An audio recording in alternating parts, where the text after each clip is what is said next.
প্রিয় শ্রোতা বন্ধুরা, সবাই কেমন আছেন? নিশ্চয়ই ভালো আছেন। আর আপনাদেরকে স্বাগত জানাচ্ছি আজকের অনুষ্ঠান সুরের তারাতে। আর সুরের তারা মানেই রবীন্দ্রসঙ্গীত এবং নজরুল গীতির গানের অনুষ্ঠান। আর সেই সাথে এই কবির কিছু কথা, কখনো কখনো সাম্প্রতিক কোনো বিষয় নিয়ে কিংবা মজাদার কোনো বিষয় নিয়েও কথা হয়। তবে আজকে নিয়ে এসেছি রবীন্দ্রনাথ ঠাকুরের যে ইঁদুরের ভোজ নামে একটা ছোটদের গল্প আছে, সেই গল্পটা নিয়ে সেটা নিয়ে আলোচনা করব। তো আপনারা সকলেই আমার সাথে যুক্ত হয়ে যান ঝটপট। আর সেই সাথে অবশ্যই শুরু হয়ে গেছে আহ, অনুষ্ঠান লাইভে। তো লাইভে ঝটপট চলে আসুন আর চটপট লিখে ফেলুন আপনাদের কমেন্টসগুলো। আর সেই সাথে বলবো যে বন্ধুরা কে কোথা থেকে আছেন দেখছেন, অবশ্যই শেয়ার করে লাইক দিয়ে কমেন্টসগুলো করে ফেলবেন। আর সেই সাথে বলবো যে বন্ধুরা সাথে থাকুন, পাশে থাকুন রেডিও মহানন্দার। আর আজকে আচ্ছা, আপনারা কি কখনো রেডিও মহানন্দার যে রবীন্দ্রনাথ ঠাকুরের কি ইঁদুর ভোজ গল্পটা পড়েছেন? অবশ্যই জানান যে ইঁদুর ভোজ নামে কোনো গল্প পড়া হয়েছে কিনা, বা পড়া হলেও কেমন লেগেছে সেটা অবশ্যই জানাবেন। তবে আজকে যে আম, কথা বলতে চলে এসেছি আর বন্ধুরাও সবাই হাজির হয়ে গেছে। তো প্রথমেই আছে আলী আশরাফ স্যার, বলেছেন প্রিয়া আসসালামু আলাইকুম। আর আপনি ইয়াতেও পোস্টেও লিখেছিলেন যে শুভ বিকেল। তো ধন্যবাদ আপনাকেও শুভ বিকেল। আর ওয়ালাইকুম আসসালাম স্যার, কেমন আছেন আপনি? নিশ্চয়ই ভালো আছেন। আজকের বিষয় নিয়ে আপনার মতামতগুলো জানান। ঠিক আছে। আর ইসমাইল হোসেন বলেছেন আসসালামু আলাইকুম। ওয়ালাইকুম আসসালাম, কেমন আছেন আপনি? বেশ বহু দূর থেকে আপনি যুক্ত হয়েছেন আমাদের সাথে। আর সেই সাথে আছেন, আপনি আরও বলেছেন যুক্ত হলাম শিবগঞ্জ বগুড়া থেকে। ধন্যবাদ শিবগঞ্জ বগুড়া থেকে যুক্ত হওয়ার জন্য। আর সেই সাথে আলী আশরাফ স্যার বলেছেন ইঁদুর ভোজ এর ছাত্ররা ভোজ খেয়ে শিক্ষকের প্রতি কৃতজ্ঞতা এবং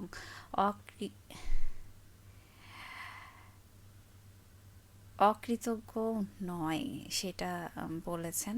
আর সেই সাথে শিক্ষককে কিন্তু খুব শেষের দিকে তারা ভাবলেন যে শিক্ষককেই তাদের গুরু করবেন, সেরকম একটা বিষয় আমি পড়েছি।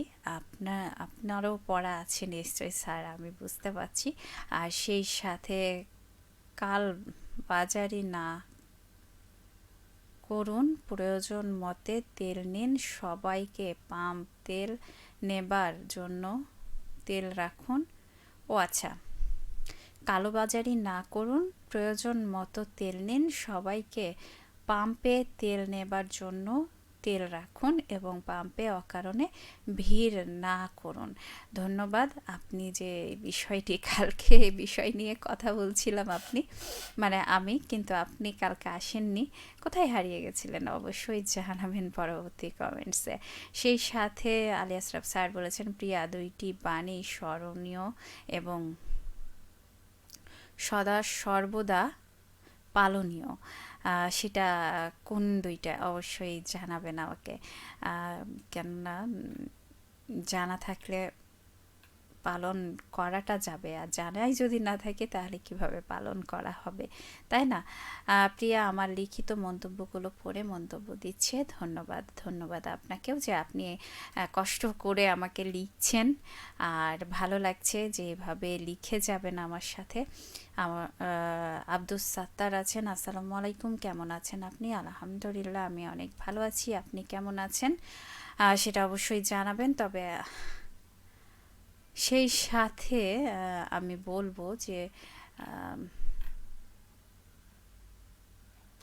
বন্ধুরা যে বিষয়টি নিয়ে কথা বলছিলাম, খুব ছোট্ট আকারে বলবো যে একটা, মানে আগে তো পণ্ডিত দিয়ে পড়ানো হতো। তো ছেলেরা একটা পণ্ডিতের কাছ থেকে সকল দীক্ষা নিতেন বা শিখতেন, এবং কখনো কখনো এমনও হয়েছে কয়েকজন পণ্ডিত শিক্ষা দীক্ষা দিতেন। তো সেই বিষয় নিয়েই কিন্তু এই কবিতা, গল্পটা ছোট গল্প একটা। তো পণ্ডিত মশাই যিনি আসছিলেন, তাদের মানে সকল ছেলেকে কি কারণে যেন ছুটি দেওয়া হয়েছিল, হয়তোবা সেখানে কোনো শিক্ষক ছিলেন না, এই কারণে তারা সকলেই ছুটিতে গেছিল, এবং সেই সাথে বলে দেওয়া হয়েছিল এতদিনের মধ্যে হয়তোবা আসা লাগবে। তো তো এরকম হয়েছিল যে তারা কিন্তু আগে ভাগে আগের বলেন এখনকার বলেন সকল ছেলে মেয়েরাই কিন্তু অনেক বেশি চালাক। তো চালাক ছেলে মেয়েরা কি করলো, শিক্ষকের মানে পণ্ডিত মশাইয়ের নামটা জেনে নিল। আর সেই সাথে বলেছেন, আব্দুস সাত্তার বলেছেন, আমি ভালো আছি, ধন্যবাদ আপনাকে, আপনি ভালো আছেন, এটা ভালো লাগলো শুনতে। আমার সকল বন্ধুরা ভালো থাকুক এটাই আশা করি সব সময়, যেখানেই থাক না কেন। আর মোহাম্মদ শাহজালাল হোসেন বলেছেন, কেমন আছেন আপু? আলহামদুলিল্লাহ, আপনাদের দোয়ায় আর আল্লাহর রহমতে অনেক ভালো আছি আমি। আর সেই সাথে বলবো যে পণ্ডিত মশাইয়ের নাম ছিল কালীকুমার তর্কা লঙ্কা। আহ, তর্ক লঙ্কার। তো এই পণ্ডিতের নামটা জানার সাথে সাথে একজন ছড়া লিখে ফেলেছিল। আর সেই সাথে যারা দের দূর দূরান্তে বাড়ি ছিল তারা কিন্তু এই আগে বেশিরভাগ সময়ে রেলগাড়িতে যাতায়াত আর আম, জাহাজ, নৌজাহাজ যেগুলো সেগুলোতে যাতায়াত হতো। তো রেলগাড়িতে করে সকলে ফিরছিল স্কুলে। তো সেই স্কুলে আসার সময় সেই পণ্ডিত মশাইয়ের একটা পণ্ডিত মশাইকে নিয়ে একটা আম, ছড়া বানিয়ে ফেলেছিল। সেখানে সকলে মিলে মানে সেই রেলগাড়ির মধ্যে সকলে মিলে চিল্লিয়ে মানে চিৎকার করে শব্দ আওড়াচ্ছিল সেই ছড়াটি। আর সেই সাথে এমন সময় একজন বয়স মানে আরখোলা নামক এক স্টেশন থেকে গাড়িতে উঠলেন এক বুড়ো ভদ্রলোক। সঙ্গে তার সাথে ছিল ক্যাথা মোড়ানো বিছনা। আগের দিনে তো মাটির হাঁড়ির মাথার উপরে একটা কাপড় বেঁধে হচ্ছে খাবার দাবার গুলো বেঁধে দেওয়া হতো। তো সেই রকমই মুখ বন্ধ করা কয়েকটা দু তিনটে হাঁড়ি, আর সেই সাথে টিনের ট্রাঙ্ক, আর কিছু পুটলিতে আম ছিল। তো আম, তাকে দেখে একজন ছাত্র বলে চেঁচিয়ে উঠল যে এখানে জায়গা হবে না। আম, খুব খারাপ ব্যবহারটাই একটু বললো, বুড়ো বললো যেহেতু বয়স্ক মানুষ। তো বুড়া বলে সম্বোধন করেছে। তো যাও দ্বিতীয় কোনো গাড়িতে। তো সেই শিক্ষক বললেন যে বড্ড ভিড়, কোথাও জায়গা নেই, আমি এই কোণেতেই থাকবো, তোমাদের কোনো অসুবিধা হবে না বলেই ওদের ব্রেঞ্চ ছেড়ে দিয়ে নিজের এক কোণে মেঝের ওপরে বিছনা পেতে বসলেন। ছেলেদের জিজ্ঞাসা করলেন, বাবা তোমরা কোথায় যাচ্ছ, কি করতে? তখন একজন বলে উঠল, সাধ্য করতে। তারপরে তাকে ব্যঙ্গ করছে আর কি। বুড়ো জিজ্ঞাসা করলো, মানে সেই পণ্ডিত জিজ্ঞাসা করলো কার সাধ্য? উত্তরে শুনলে কালো কুমড়ো টাটকা লঙ্কা। এরকম বলেছে ছেলেগুলো, দুষ্টমি করছে। ছেলেগুলো সব সুর করে চেঁচিয়ে উঠলো, কালো কুমড়ো টাটকা লঙ্কা দেখিয়ে দেব, আরো কত কিছু। তখন আসানসোলে গাড়ি এসে থামলো। বুড়ো মানুষ তো নেমে গেলেন, সেখানে স্নান করে নেবেন ভেবে। স্নান সেরে এসে গাড়িতে ফিরেই দেখলেন, বললেন যে এই গাড়িতে থাকবেন না মশাই, একজন ছাত্র বলল। তখন কেন বলো তো? শিক্ষক বলল, ভারী ইঁদুরের উৎপাত, ইঁদুর ইঁদুর। আহ, পণ্ডিত মশাই বললেন, সে কি কথা? তখন বলল যে, দেখুন না, আপনার ওই হাড়ির মধ্যে ঢুকে কি কাণ্ড করেছিল। ভদ্রলোক দেখলেন তার যে হাড়ির আহ, কদমা ছিল, মানে খাবার যে কদমা সেটা, আহ, সে হাড়ি ফাঁকা, আর যেইটা ছিল আম, খইচুর নামে একটা খাবার, তারও একটা দানাও বাকি নেই। তো বন্ধুরা, এটা দেখে তো অবাক, আর সেই সাথে আম, আর একটা কাপড়ের পুঁটলি ছিল, সেটাতে আম, মানে কি বলবো, আহ, কিছু আম ছিল। তো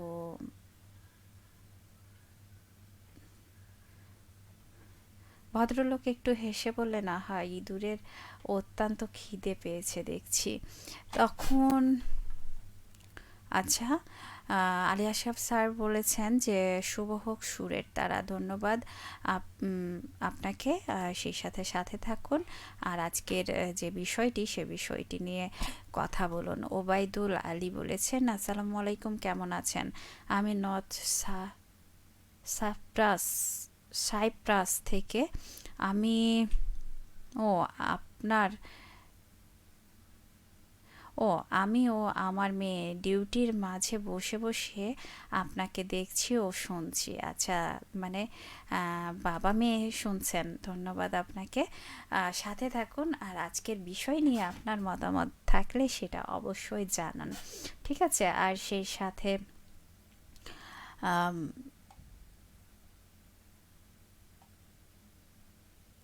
তারপরে এক ছাত্র বলল, না না, ওই জাতটা ওরকমই, খিদে না পেলেও খায়। ছেলেগুলো চিৎকার করে হেসে উঠল, বলে, হ্যাঁ মশাই, আরে আরও থাকলে আরও খেত। মোহাম্মদ আব্দুর রহিম বলেছেন, শুভ সন্ধ্যা। শুভ সন্ধ্যা আপনাকেও। আর সেই সাথে আছেন আরও বন্ধুরা আছেন, তবে গল্পটা একটু শেষ করে ফেলি। ভদ্রলোক বললেন, ভুল হয়েছে, গাড়িতে এত ইঁদুর একসঙ্গে যাবে জানলে আরও কিছু আনতুম। এত উৎপাতেও বুড়ো রাগ করল না দেখে ছেলেরা দমে গেল। রাগলে মজা হতো, সেটা ভাবছে। আলী আশরাফ স্যার বলেছেন, চৈত্রের শুভেচ্ছা, চির সুন্দর। ধন্যবাদ আপনাকেও, যে চির সুন্দর। আসলে চৈত্র গরম ঠান্ডা মিলিয়ে খুব সুন্দর একটা মাস। তবে আসবে আগামীতে বৈশাখী মাস, তো জানি না কেমন হবে সেই মাসটি। আর সেই সাথে বলবো যে বর্ধমানে এসে গাড়ি থামলো, ঘন্টা খানেক থামবে, অন্য লাইনে গাড়ি বদল করতে হবে। ভদ্রলোকটি বললেন, বাবা, এবারে তোমাদের কষ্ট দিব না, অন্য কামরায় জায়গা হবে। না না, সে হবে না, আমাদের গাড়িতেই উঠতে হবে। আপনার পুটলিতে যদি কিছু বাকি থাকে আমরা সবাই মিলে পাহারা দিব, কিছুই নষ্ট হবে না। ভদ্রলোক বললেন, প্রবীর মিত্র শীল আছেন? বলেছেন, সাথে আছি, ধন্যবাদ। আর সেই সাথে মানে ভদ্রলোক যেটা বললেন, মানে এই পণ্ডিত মশাই যিনি শিক্ষক, তিনি বললেন, আচ্ছা বাবা, তোমরা গাড়িতে ওঠো, আমি আসছি। এটা বলে ছেলেরা তো উঠে গেল গাড়িতে। একটু বাদেই মিঠাইওয়ালার ঠেলা গাড়ি ওদের কামরার সামনে এসে দাঁড়ালো, সেই সঙ্গে ভদ্রলোক।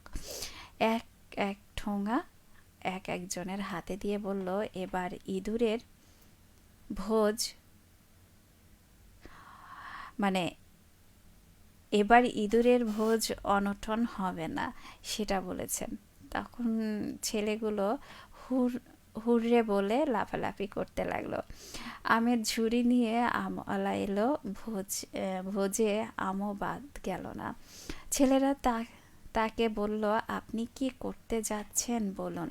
তিনি বললেন, আমি কাজ খুঁজতে চলেছি, যেখানে কাজ পাবো সেখানেই নেমে পড়ব। ওরা জিজ্ঞাসা করলো, কি কাজ আপনি করেন? তিনি বললেন, আমি টুলু পণ্ডিত, সংস্কৃতি পড়াই। ওরা সবাই হাততালি দিয়ে উঠল, বলল, তাহলে আমাদের স্কুলে আসুন। তোমাদের কর্তারা আমাকে রাখবেন কেন? রাখতেই হবে। কাল কুমড়ো টাটকা লঙ্কাকে আমরা পাড়ায় ঢুকতেই দেব না। মুশকিলে ফেললে দেখছি। যদি সেক্রেটারি বাবু আমাকে পছন্দ না করেন, পছন্দ করতেই হবে। না করলে আমরা সবাই স্কুল ছেড়ে চলে যাব। আচ্ছা বাবা, তোমরা আমাকে তবে নিয়ে চলো। গাড়ি এসে পৌঁছলো স্টেশনে। সেখানে স্বয়ং সেক্রেটারি বাবু উপস্থিত। বৃদ্ধ লোকটিকে দেখে বললেন, আসুন আসুন তরকা লঙ্কা মশাই, আপনার বাসা প্রস্তুত আছে, বলে পায়ের ধুলো নিয়ে প্রণাম করলেন। কি আহ, তারা তো সবাই অবাক হয়ে গেল, তাই না? তো বন্ধুরা, এখান থেকে কি শেখা যায়? মজা এবং শিক্ষণীয় একটা শিশুতোষ গল্প। এটি মূলত ট্রেন ভ্রমণকারী কিছু দুষ্টু স্কুল ছাত্র এবং তাদের সাথে কালীকুমার নামে এক বৃদ্ধ সাংস্কৃতিক পণ্ডিত মজার অভিজ্ঞতার ওপর ভিত্তি করে লেখা। ছাত্ররা ট্রেনে বৃদ্ধর সাথে দুষ্টুমি করলেও শেষে বৃদ্ধর জ্ঞান ও অমায়িক ব্যবহারে তারা মুগ্ধ হয়ে তাকে স্কুলের শিক্ষক হিসাবে নিয়ে আসে। গল্পের যে মূল দিক সেটা আলী আশরাফ স্যার বলেছেন, আজকে রাতে বৃষ্টি হয়েছিল, আরামে ঘুম হয়েছে। খুব সুন্দর কথা তো। আসলেই যখন ঠান্ডাটা একটু পড়ে, ঠান্ডার সময় আবার ঘুম আসে না অনেকের, যেটা তীব্র ঠান্ডায়। আবার গরমের সময় যদি একটু ঠান্ডা পড়ে তাহলেই কিন্তু ঘুম চলে আসে। তো খুব মজার এই অভিজ্ঞতাটা, তবে খুব ভালো একটা সময়। আচ্ছা, সময়টা একটু ভালো, মানে ঘুম আরাম আয়েশের জন্য। তবে খুব সুন্দর সময় কেটেছে, সুন্দর আরাম করে ঘুমিয়েছেন, এই জন্য খুব ভালো লাগছে জেনে। আর সেই সাথে কাহিনীটা হচ্ছে, ছাত্ররা তাদের পুরনো কঠোর শিক্ষককে পছন্দ করতো না এবং নতুন শিক্ষককে খুঁজছিল। ট্রেনের ঘটনাটা একবারই অন্যরকম। ট্রেনে এক পণ্ডিত মশাই আসলেন, যার মিষ্টি ইঁদুরে খেয়ে ফেললো। ইঁদুর ভোজ নাম দেওয়া হলো এই গল্পটার নাম। কেননা ইঁদুরগুলো সেই ছাত্রগুলোই হয়ে গেছে, সেটা নিশ্চয়ই আপনারা বুঝতে পেরেছেন। আর শিক্ষক নির্বাচন, ছাত্ররা তাদের বুদ্ধিমত্তায় সেই বৃদ্ধ পণ্ডিতকে তাদের স্কুলে নিয়ে আসার ব্যবস্থা করে। আসলে তিনি তো আসছিলেনই, কিন্তু তাদের সাথে আগের যে ছাত্ররা ছিলেন তারা খুব দুষ্টু আর খুব বদমাইশি করত। কঠোর শিক্ষকের কাছে একদমই পড়ালেখা করতে চাইতো না, কিন্তু যদি তাদের শিক্ষক খুব ভালো হয়ে যায়, অমায়িক হয়ে যায়, তাহলে সেই শিক্ষককে তারা ছাত্ররা মাথায় করে রাখতে পারে এবং তার সহচর্য পেতে খুব ইচ্ছা পোষণ করে। এখানে মূল বার্তা হলো, শিক্ষক শুধু কঠোর শাসনে নয়, ভালোবাসার মাধ্যমেও ছাত্রদের মন জয় করতে পারেন। তো অবশ্যই মারামারি নয় বা বকাঝকা নয়, যেই ছাত্রটা খুব অমনোযোগী পড়ায় তাদের প্রতি একটু আরেকটু ভালোভাবে দৃষ্টি দিলেই হয়তো বা সেই দুষ্টু ছাত্রটাও খুব ভালো পড়ালেখায় এগিয়ে যেতে পারে। তো সেই ব্যাপারটা একটু ভাববেন। আর সবারই সাথে আচ্ছা, বন্ধুরা অনেক কমেন্টস করে ফেলেছে। আলী আশরাফ স্যার বলেছেন, সারাদিন আজকে মেঘলা দিন। মেঘলা দিনটা সারাদিন আছে, তবে একটু একটু রোদও উকিম আছে। যে দিনটা, মানে আজকের দিনটা খুবই মনোরম একটা দিন, ঠিক আছে।